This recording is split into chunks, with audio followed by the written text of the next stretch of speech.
छोटी निरागस राधा.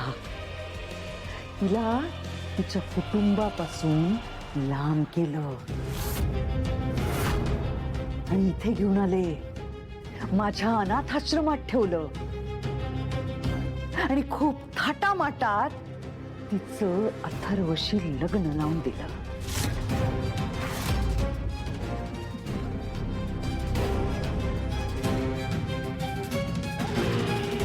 आणि माझं तिसरं पाप, मीच मायाला सांगितलं होतं तुला मारायला.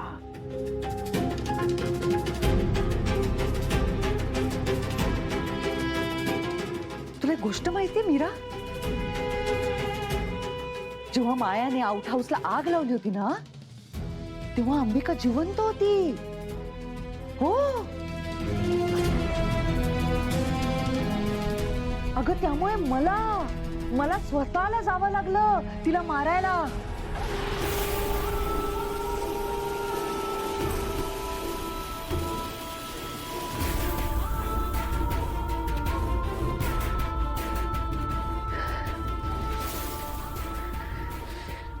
आणि माझं शेवटचं चौथा पाप, तुमचा बाप शिवनाथ, त्याला मी गायब केलंय.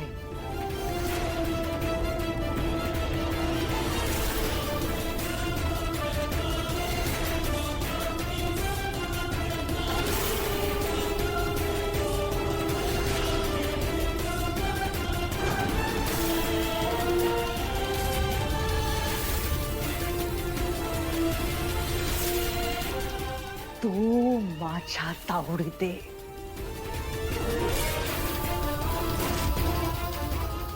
म्हणून म्हणते की माझा जर का हिशोब करायचा असेल ना, तर आधीपासूनच नीट लिहून ठेवा,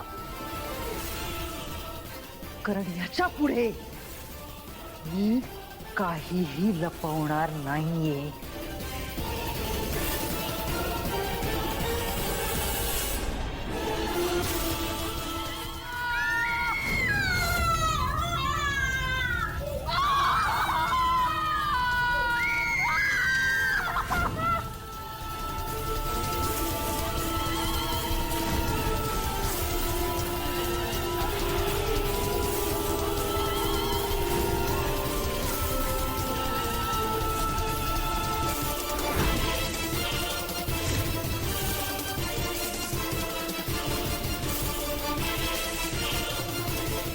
बघू. Okay, ready? येस. ती ठेवते बॅग मध्ये. हो. माहितीये का, कोणाची तरी मज्जा आहे, कुणीतरी समर कॅम्पला मज्जा करणार आहे, हो की नाही? हो. मग वेदा तिथे जाऊन काय काय करणार आहे सांग बरं. वेदा काय करणार? वेदा खूप मजा करणार. वेदा खेळणार, वेदा नाचणार, वेदा टीचर्स ऐकणार, वेदा पोटभर जेवणार आणि आणि बाबाला मिस करणार. हो, बाबाला खूप मिस करणार. कशी करणार? माझी आठवण आली की हिला खट्ट मिठी मारायची. ओके? हो बाबा, पण आपण हिचं नाव काय ठेवायचं? तिचं नाव मिठी मारणारी डॉल. मिठी मारणारी डॉल म्हणजे मिठू. करेक्ट. मिठू ठेवूयात आपण हिचं नाव. हा, सो माझी आठवण आली की मिठूला घट्ट मिठी मारायची. घट्ट मिठी मारायची. आणि वेदा, आईची आठवण आल्यावर काय करणार? आईची आठवण आली ना, तरीही मिठूलाच घट्ट मिठी मारायची.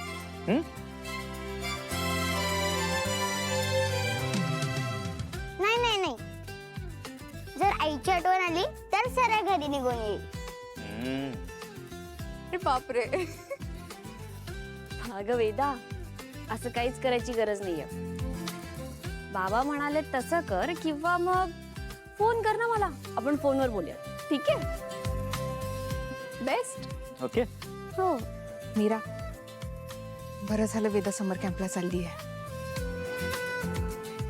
आपण जे काही करणार आहोत, मंजिरीचं सत्य सगळं वेदासमोर नको. चल, आपण निघूया. अथर्व, वेदा कॅम्पला चालली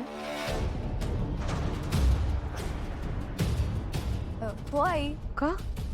अगं का म्हणजे समर कॅम्पला मजा करायला चालली आहे, हो की नाही वेदा? अथर्व, काय हे? आपलं ठरलं होतं ना की वेदाला कॅम्पला नाही पाठवायचं म्हणून. दादासाहेब सुद्धा म्हणाले होते.